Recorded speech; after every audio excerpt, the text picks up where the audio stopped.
Welcome back to Movies TV Mad. You can follow me on X Twitter at Movies TV Mad and on Instagram and on Threads at Movies TV Mad X.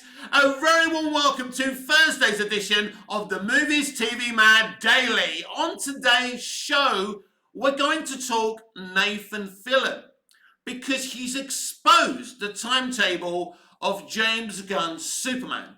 Now, I've always had a little theory.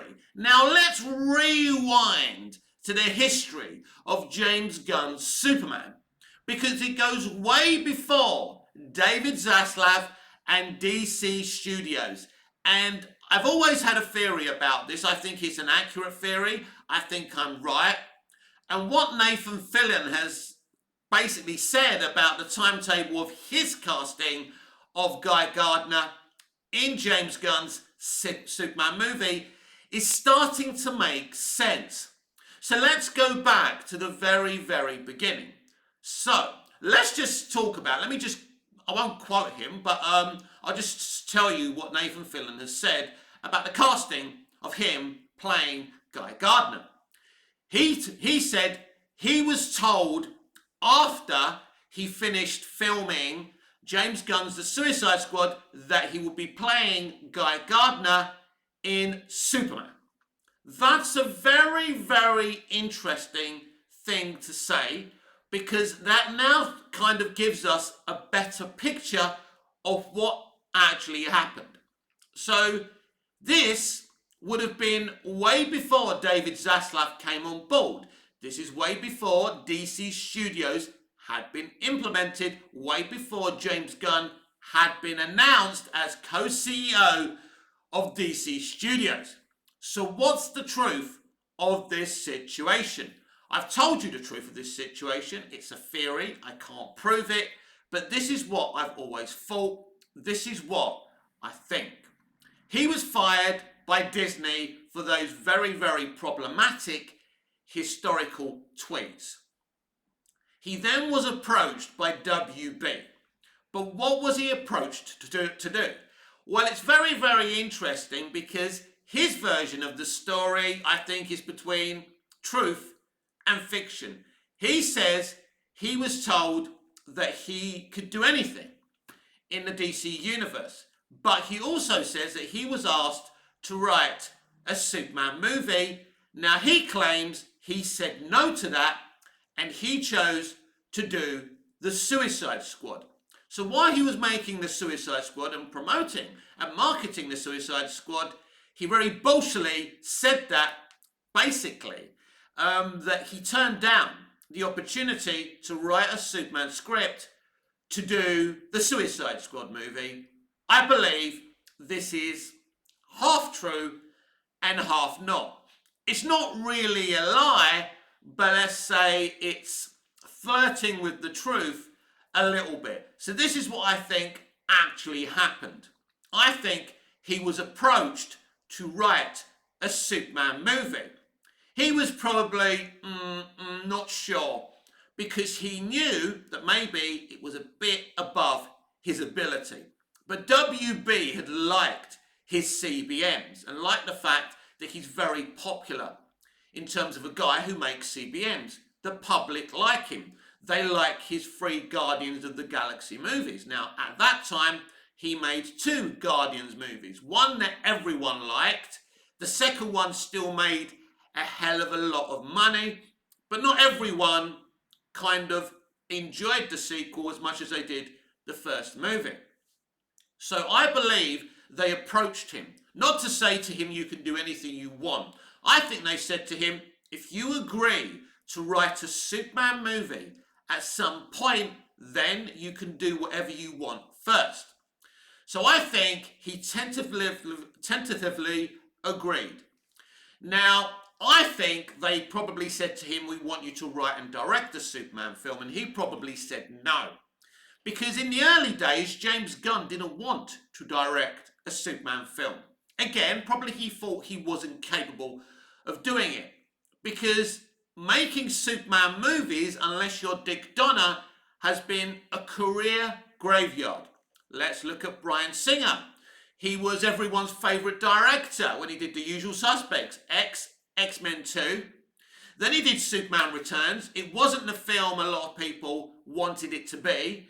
So his career sunk. Where is Bryan Singer now? Of course, a lot of disturbing things have come out about Bryan, and he's now living in Israel, making movies in Israel, apparently. So there's a couple of reasons why he's not the guy he once was, and people don't see him as the Messiah.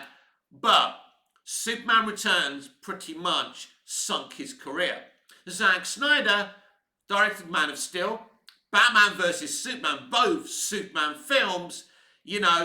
After that, he got into do a Justice League movie also involving Superman. His career got sunk, and now he makes movies not for cinema but for streaming. So that's a come down, right? So making Superman films for modern day directors hasn't been good for their careers. So you can see why James may have said to them, look, I don't want to do a Superman film. I don't want to write a Superman film. I certainly don't want to direct a Superman film. But he tentatively agreed to do it. These are theories. I can't prove any of this, but I think I'm very close to the truth here. So he agreed to write a Superman film after he wrote and directed the Suicide Squad movie. Not soon after the Suicide Squad movie, he spoke about a mystery movie he was doing, which was clearly the writing of a Superman script. He still wasn't going to direct it. So then, he's writing his Superman movie. David Zaslav turns up, looks at his script and says, well, you know what?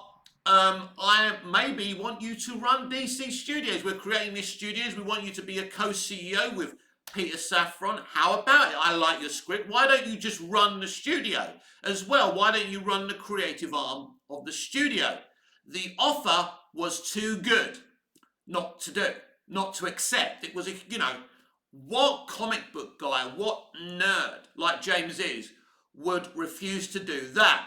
I suppose clever people, I'm not saying James isn't clever, but you can see the red flags of being involved with DC Studios.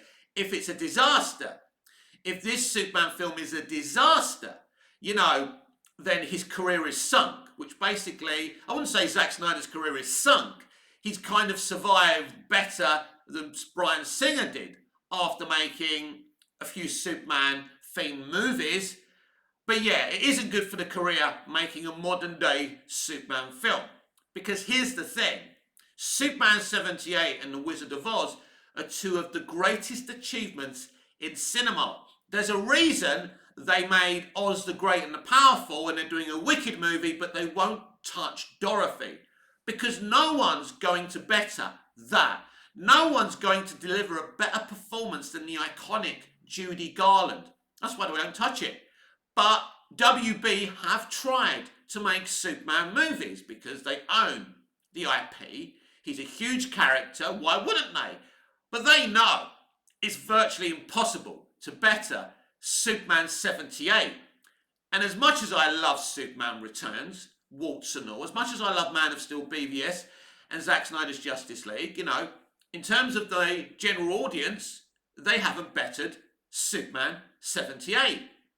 You're asking someone, to break the fourth wall, to achieve something. That's impossible. And this is why James was very, very tentative about making a Superman film, even writing it. But he did it because he'd been fired by Disney. It was a great opportunity to write and direct the Suicide Squad movie, which is something he wanted to do. So they gave him the keys to the Suicide Squad universe, but then he wrote the movie. Because originally, this Superman movie listen, and this is another thing that's very important. He was making a Superman film a long time before Black Adam had been greenlit. I think it had been greenlit, but it had been in development, Black Adam, for a very, very long time with The Rock attached. But way before, they were going to put Henry Cavill in that post-credit scene and lie that he was coming back. Because James Gunn never had any intention of writing a Superman movie for Henry Cavill. But then James Gunn wasn't going to be in charge who was going to play Superman. He wasn't going to be in charge of who was going to play Superman in his scripted movie. After all, he was just writing the movie so he could get his Suicide Squad movie. It's a bit like Joss Whedon doing Justice League. The only reason he did it is so he could write and direct his dream project, a Batgirl movie. It really is WB repeating themselves again. It's my belief from Justice League, Henry Cavill was out as Superman. I still remember the 2018, I think, article from THR that said WB were resting Superman. Like shit they were resting Henry Cavill as Superman. They had fired Henry Cavill as Superman, but he was quite popular and they didn't want to out that situation. But certainly James Gunn was writing a Superman film a long time before, he was co-CEO of DC Studios. Now, when Zaslav comes in, he says to him, right, you're in charge now, but that's Superman scriptural writing. That's going to be the first entry point to this brand new universe. And there wasn't a director attached for a very, very long time. Safran was pressuring him, are you going to commit to directing this film or not? James has pretty much admitted this anyway.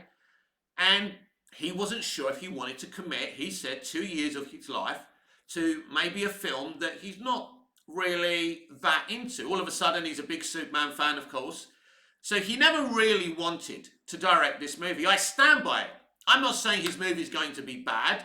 I'm not saying I dislike James Gunn. I'm just telling you what I think in the journey to James Gunn writing and directing this Superman movie. So I just think it's very, very interesting because what Filon's saying here confirms what I thought all along, which is that the only reason he got the Suicide Squad movie was because he had to agree to write a Superman movie after whatever he chose to do. He did the Suicide Squad, he did Peacemaker, but he had, whether he liked it or not, he had agreed to do a Superman movie. So I never think, I've never thought of James Gunn as a huge Superman fan or someone who's a Superman guy or a Batman guy. He's a guy who likes the underdog, who writes about the underdog coming good. Flawed underdogs that come good. He did the Suicide Squad for this reason. He did Guardians for that reason. He's doing The Authority for that reason. He's doing that animated thing with another group of characters. Not The Authority or whatever they're called. What are they called? I forgot what it's called now, but you know the one, don't you? Anyway, I really do hate when I forget something when I'm actually recording a video. And I'm not starting again and looking it up because I can't be bloody bothered. Just slot it in the comments down below. But yeah, so we know what James Gunn likes to write about.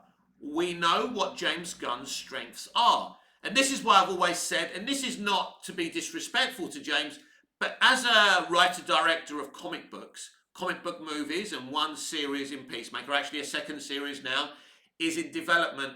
It's always been the same. Groups of flawed underdogs that come good. That isn't Superman, right? But the studio, before it was taken over by others, before it was taken over by Zaslav and Discovery, thought this is the guy. We need a Superman movie. It was clearly going to be, outside of the DCEU because Hamada had already planned to, bring in Supergirl and, take out Superman and put Supergirl in his place. So that was the DCEU. Supergirl was going to be the new Superman, basically. There was going to be no Superman.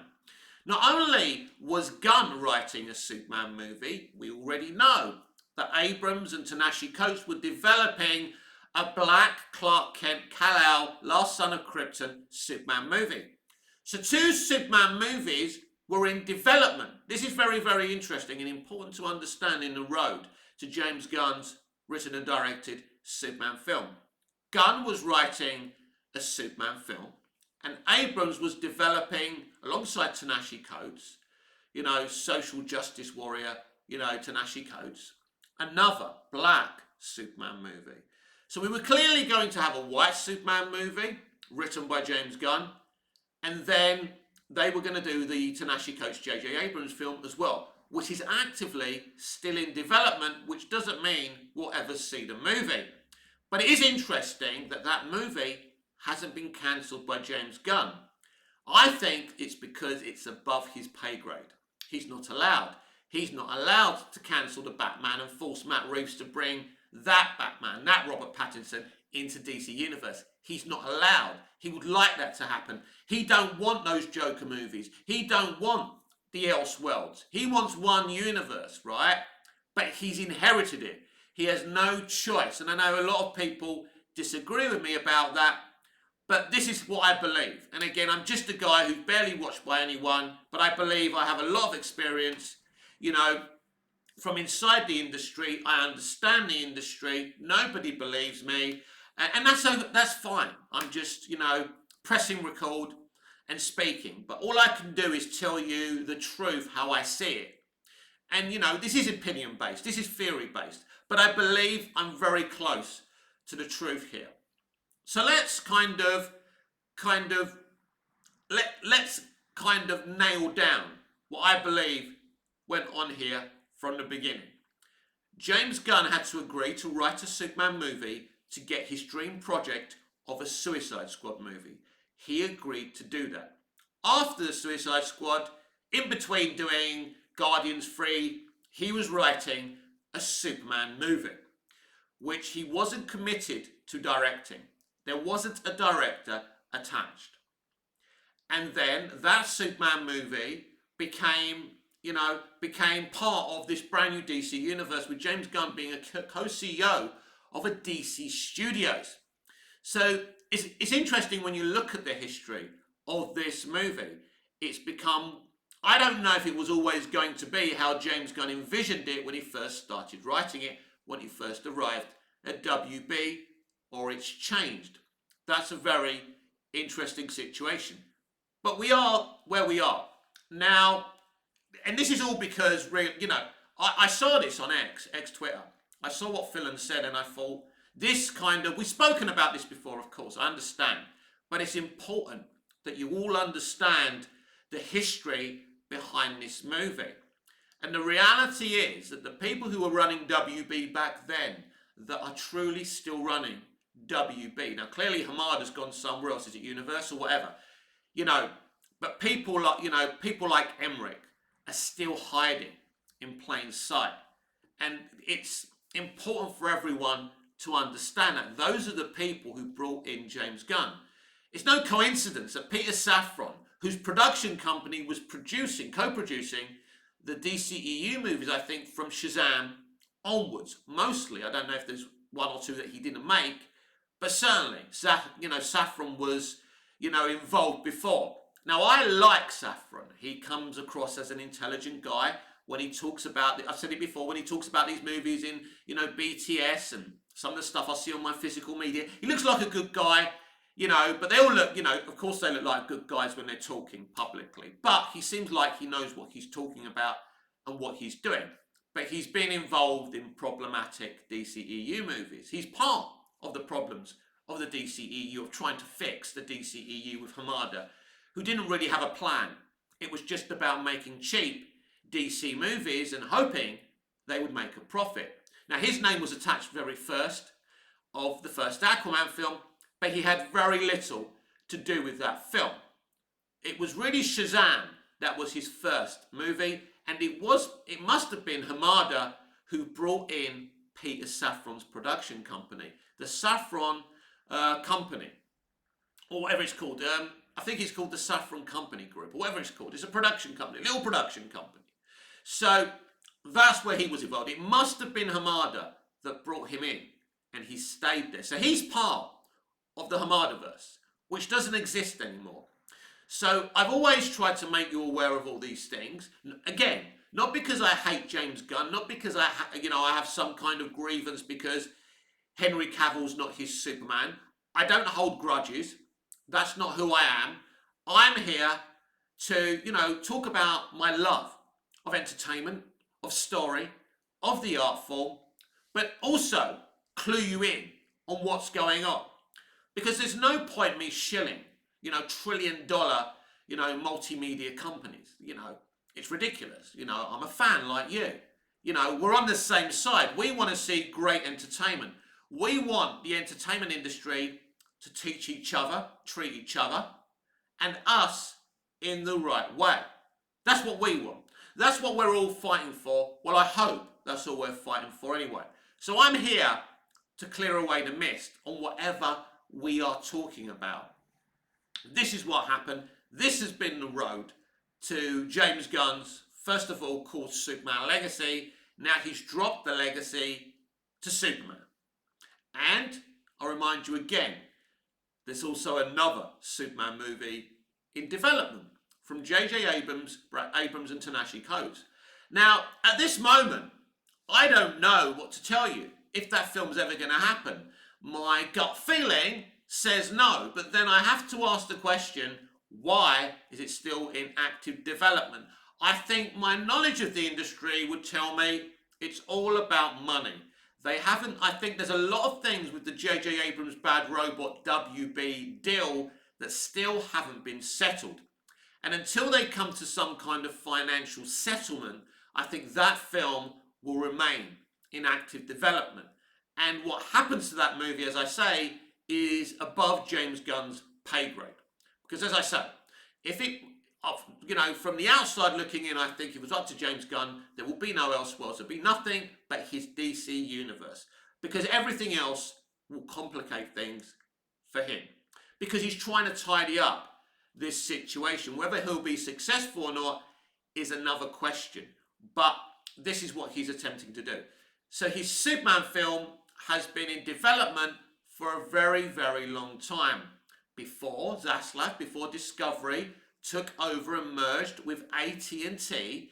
So it's a very interesting thing, and Nathan Fillon's comments kind of expose that situation. And I wonder if it's purposely done or if they didn't mean for it to be done. But it's interesting because he's been cast as Guy Gardner for a very long time, back in the old Suicide Squad days. Now, what does that say about James Gunn's script? It means actually, because I did pose the question a few minutes back, how much has that story changed since the early days of him penning this script, back in the days before he became co-CEO of DC Studios? Well, if he told Nathan Fillon that he was playing Guy Gardner back after they finished shooting the Suicide Squad, that basically says that not much has changed about this movie. It means he always planned to have Guy Gardner in this movie. He always planned to have a Hawk Girl in this movie. He always planned to have other meta-humans in this movie. He always planned to have Lex Luthor in this movie. This was always his story. I think James Gunn's one of those people who has an idea and sticks with it. I think all writers will tell you as they're writing stories, they come up with a different idea and they may change a few things. Yeah, of course. But I think the heart of this story, the basis of this story, was always going to be the same thing. And I think with Fillon being offered the job back in the Suicide Squad days, it proves that not much has changed since then. And there you have it. James Gunn had a big opportunity and he's taken it. And the only way we can know if any of this is going to work is when we see a trailer, when we see the Superman costume. But ultimately, we won't know if this is going to work or not until we see the actual freaking movie. And, this is the exciting element of any film. You have to take a chance on it. As a studio, you take a chance on the director. As an audience, as the public, we take a chance on the director. We take a punt. We put faith in James Gunn and we see what he's going to do. Now, not everyone's putting faith in James Gunn, and I very much understand that. I am not necessarily putting 100% faith in James Gunn. He has to prove himself to me and everybody else who's going to go to the cinema and watch this film by making a great film. It has to be a great film. It has to be the best comic book movie ever made. It has to be the best Superman movie ever made. So the challenge is huge. But you can't expect people to expect a second-class Superman movie. We want the very best. He knows what the public, general audience, and hardcore Superman fans want from this movie. They want a faithful telling of the Superman character. Of course, there's different versions of Superman in the comics. So which one do you choose? Well, the one that fans have always wanted is, the pure Superman, the good Superman. They don't want Batman. They don't want evil Superman. They've made that clear. Whether that upsets you or not, these are the facts of the matter. A dark evil Superman isn't going to make a lot of money. It's not what the public want. I am not suggesting that Henry Cavill's Superman was a dark evil Superman, but he was going to be a dark or evil Superman.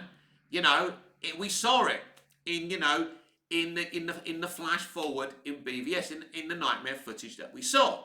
We saw it at the end of Zack Snyder's Justice League as well. There was going to be a point in Justice League 2, if it was ever made, if it's ever made, who knows? I wouldn't write Zack off totally yet. He does seem to be able to do things that other directors can't. I don't know how he does it. Very smart guy. But we were going to see a very, very dark Superman.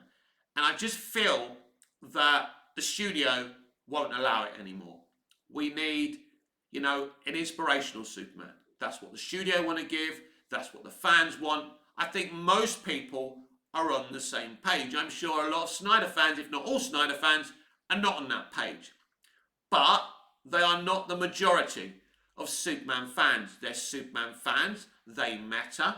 What they have to say matters. What all fans have to say matters.